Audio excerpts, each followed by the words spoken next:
Bom, pessoal, voltamos então nesse bloco para verificarmos, relembrarmos aqui as espécies normativas. Tá legal? Então vamos lá. A gente já viu esse procedimento ordinário.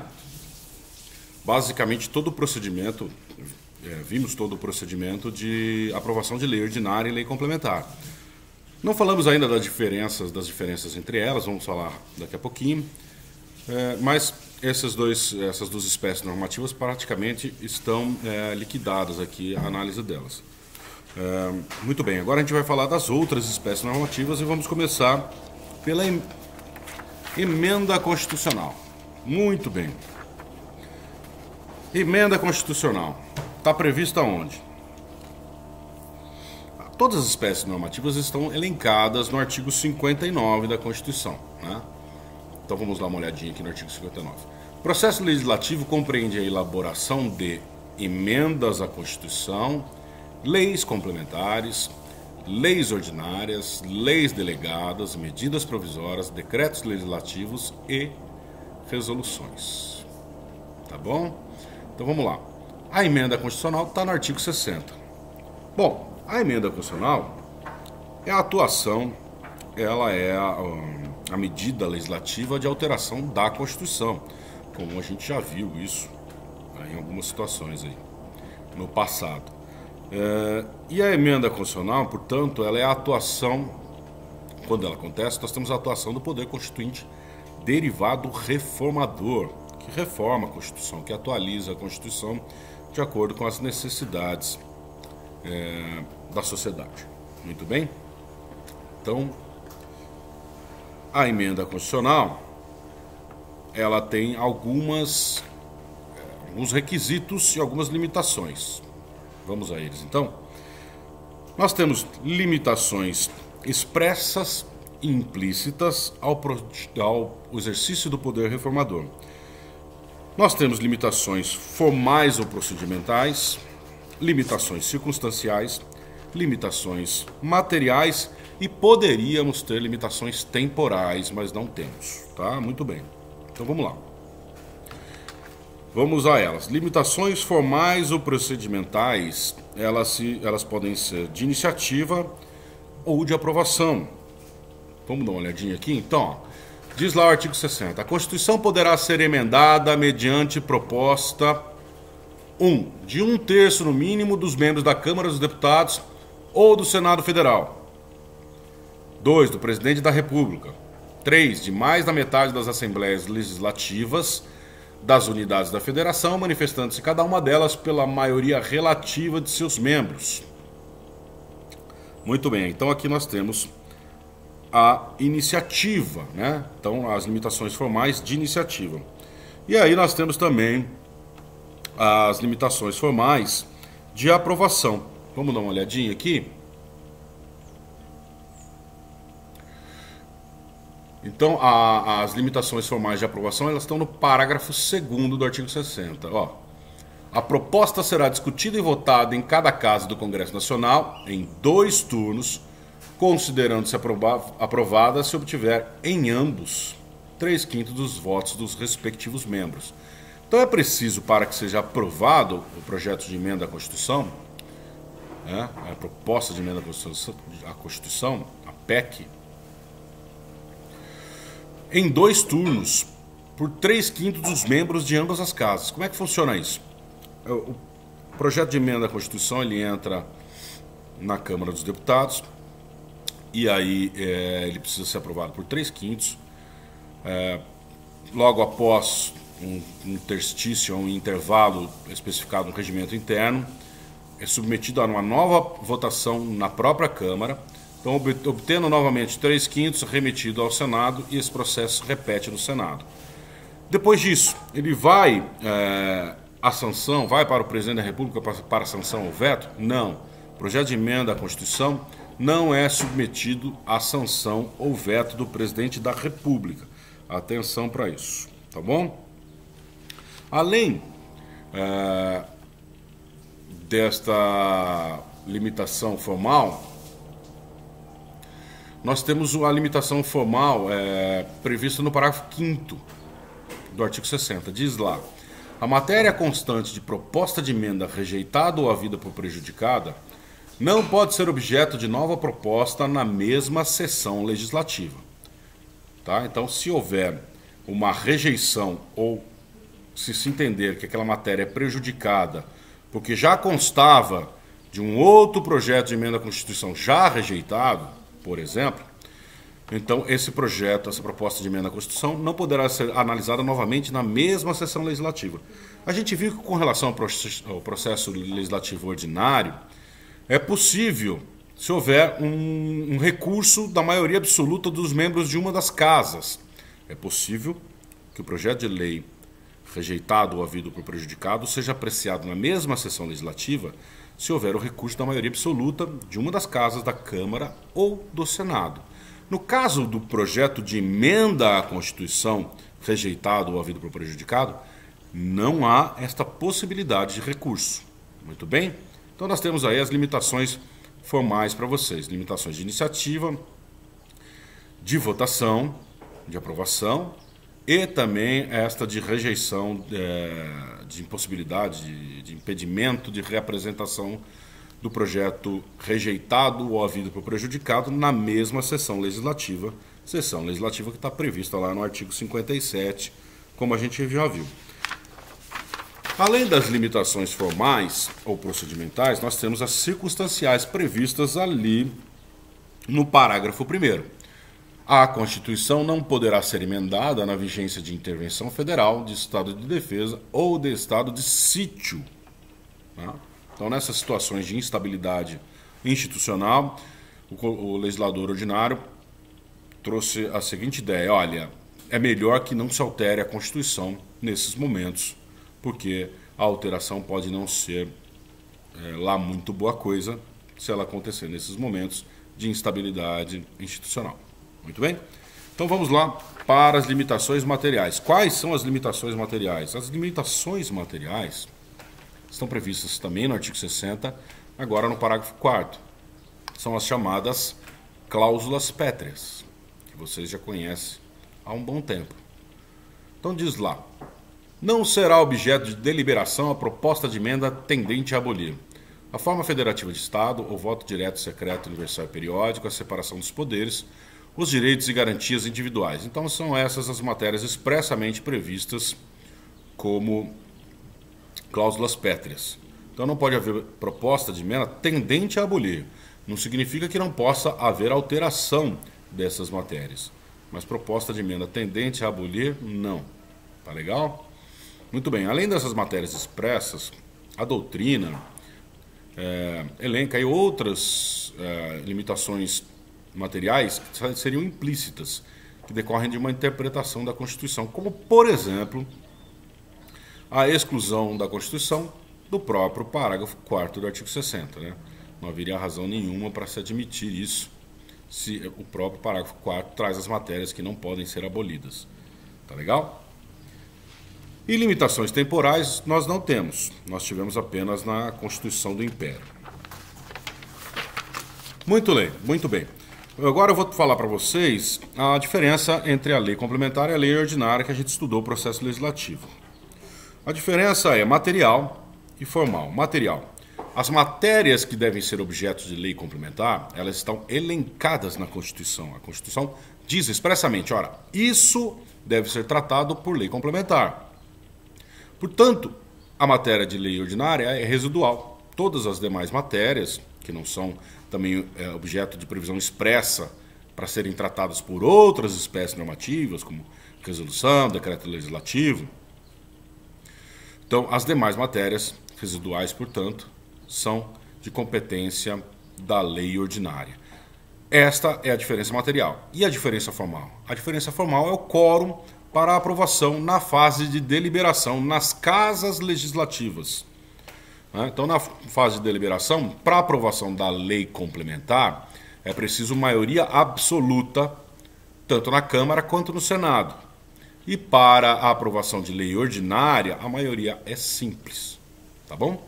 Então, são essas as diferenças entre lei complementar e lei ordinária. Muito bem.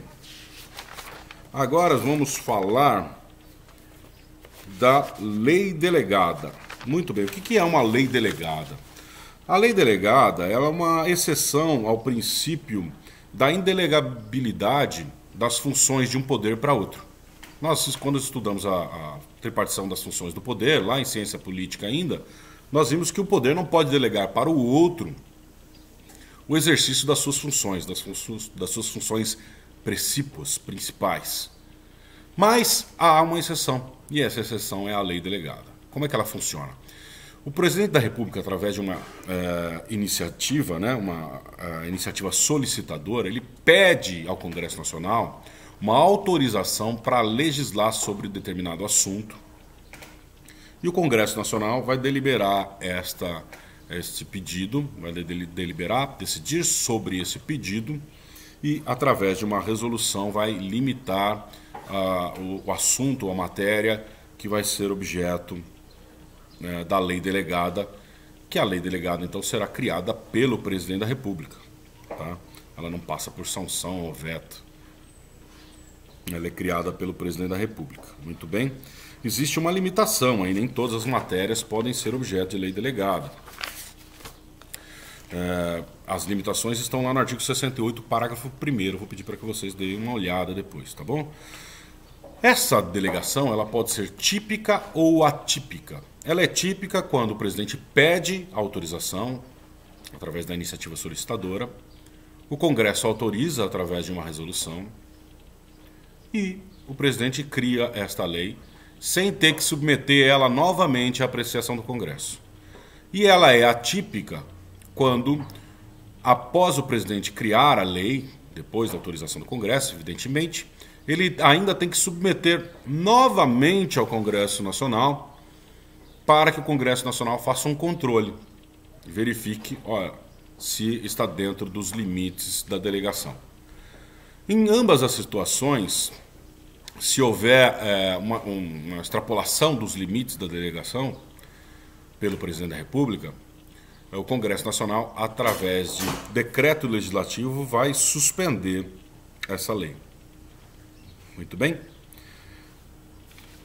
Então, esta é a lei delegada. Na sequência, nós temos a medida provisória. A medida provisória já é um pouco mais cheia de detalhes. Bom, o que é a medida provisória? A medida provisória, ela permite que o presidente da República, sem consultar o Congresso Nacional, edite, por motivos de relevância e urgência, uma norma com força de lei que passa a vigorar imediatamente após a sua publicação. Então, o presidente da República, verificando os requisitos da relevância e da urgência para tratamento de um determinado assunto, ele pode expedir uma medida provisória. Essa medida provisória, a partir do momento da sua publicação, passa a ter força de lei. Nesse sentido, se ela for incompatível com uma legislação anterior a ela vai suspender os efeitos dessa legislação, mas não revogá-la. Porque ela só vai revogar quando a medida provisória, se tornar lei com a aprovação do Congresso Nacional. Porque ela ainda não é uma lei. Muito bem. A partir do momento em que ela é editada, ela é enviada para o Congresso Nacional, para que o Congresso Nacional delibere se vai transformar essa medida provisória numa lei ou não. Para isso, o prazo do Congresso Nacional é de 60 dias, prorrogável por mais 60 dias. Tá? Esse é o prazo para a deliberação sobre a medida provisória, senão ela perde a sua eficácia por inércia do Congresso Nacional, como aconteceu recentemente. Muito bem. Então, essa medida provisória ela é apresentada, ela entra para aprovação na Câmara dos Deputados. Se obtiver na Câmara dos Deputados maioria simples, ela vai para o Senado. Se obtiver no Senado maioria simples, ela vira lei. Se ela sofrer alguma alteração, ela precisa ser enviada ao presidente da República para sanção ou veto. Mas só se ela sofrer alguma emenda, seja na casa iniciadora, seja na casa revisora. Tá bom? Muito bem. A partir de 45 dias, esta medida provisória, ela entra em regime de urgência. Professor, mas não tem 120 dias para ser aprovada? Sim, ela tem 120 dias para ser aprovada.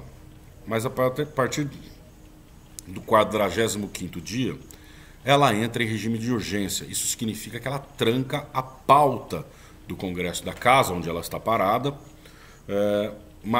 até que se delibere sobre ela. Vamos lembrar aqui que o STF acatou o entendimento do Michel Temer, então presidente da Câmara, no sentido de que ela tranca a pauta de outros projetos de lei que podem ter o mesmo conteúdo que a medida provisória, o mesmo campo material. Então, é o caso da lei ordinária, por exemplo. Então, todas as leis ordinárias ficam obstadas. Não é o caso da lei complementar, porque matéria de lei complementar não pode ser objeto de medida provisória. Então, não tranca a pauta com relação às leis complementares, mas tranca a pauta com relação às leis ordinárias e até tranca a pauta com relação ao pedido da lei delegada feita pela iniciativa solicitadora do presidente da República. Então, se foi feita a solicitação e o Congresso ainda não deliberou sobre a lei delegada e tem uma medida provisória que passou do 45º dia sem aprovação, essa medida provisória vai trancar a pauta também dessa deliberação sobre o pedido da iniciativa solicitadora para a lei delegada. Então, lei delegada e lei ordinária ficam obstadas, lei complementar não. Bom, o Congresso Nacional precisa então transformar essa medida provisória em lei, rejeitá-la, ou pode acontecer de simplesmente o Congresso Nacional não deliberar sobre ela e ela perder a sua eficácia por decurso desse prazo de 60 dias, prorrogar por mais 60, então, portanto, pelo decurso desse prazo de 120 dias. Muito bem. Bom, e o que acontece, então, com a medida provisória que não é convertida em lei?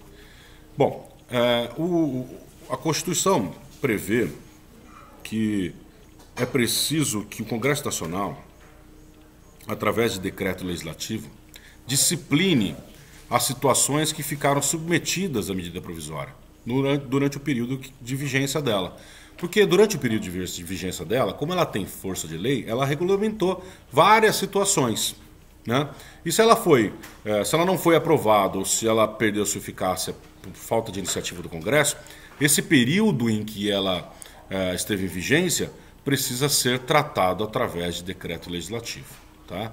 E se isso não acontecer, aí nós temos uma situação bastante interessante, ó.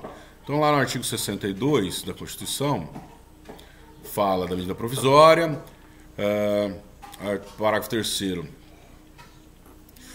diz: as medidas provisórias ressalvadas o disposto no parágrafo 11 e 12 perderão eficácia desde a edição se não forem convertidas em lei no prazo de 60 dias, prorrogável nos termos do parágrafo 7º, uma vez por igual período, devendo o Congresso Nacional disciplinar por decreto legislativo as relações jurídicas delas decorrentes. Olha só que interessante. Então, esse parágrafo 3º, ele prevê que o efeito é ex tunc, se ela for rejeitada.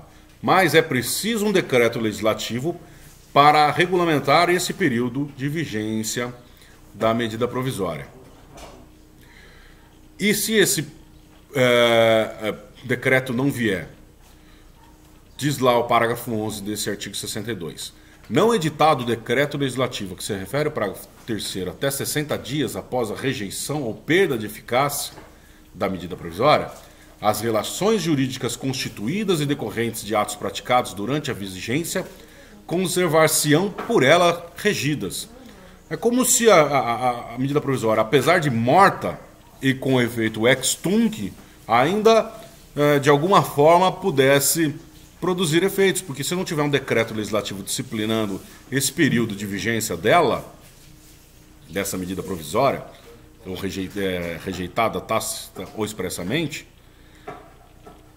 se não tiver um decreto regulamentando, as situações que ocorreram durante o período de vigência dela continuarão sendo regidas por ela, que não existe mais, né? Então essa situação é bastante contraditória, até um contrassenso previsto na Constituição. Isso deveria ter sido melhor elaborado. Bom, ela tem limitações materiais, estão previstas no artigo 62 também, no parágrafo 1º e no parágrafo 2º, vou pedir para que vocês deem uma lida nesses dispositivos para verem quais são as limitações materiais da medida provisória. Por fim, nós temos decreto legislativo. O que é o decreto legislativo? O decreto legislativo está previsto também no artigo 59, mas ele se dá em situações de competência do Congresso Nacional, que não estão sujeitas à sanção ou veto. Não são matérias de competência exclusiva do Congresso Nacional. São medidas, normas criadas e deliberadas dentro do Congresso Nacional sem a participação do Executivo. Tá? Como, por exemplo, o exemplo que eu dei para vocês, esta regulamentação do período da medida provisória, de vigência da medida provisória, e também a suspensão dos efeitos da lei delegada. São objetos de decreto legislativo. E as resoluções? As resoluções são objetos de deliberação das casas, né? Então, iniciados e deliberados nas casas, na Câmara dos Deputados e no Senado Federal. Deem uma olhadinha no artigo 51 e no artigo 52. Também, as resoluções também não estão sujeitas à sanção ou veto do Presidente da República. Uma observação com relação às resoluções, elas também podem ser, além delas serem medidas da Câmara dos Deputados, do Senado Federal, elas também podem ser objeto do Congresso Nacional. É o caso da lei delegada, quando o presidente pede autorização para legislar sobre determinado assunto, a concessão desta delegação é feita por meio de resolução pelo Congresso Nacional. Muito bem, assim nós terminamos as espécies normativas e espero vocês no próximo bloco para a gente tratar do Poder Executivo. Até daqui a pouco, pessoal.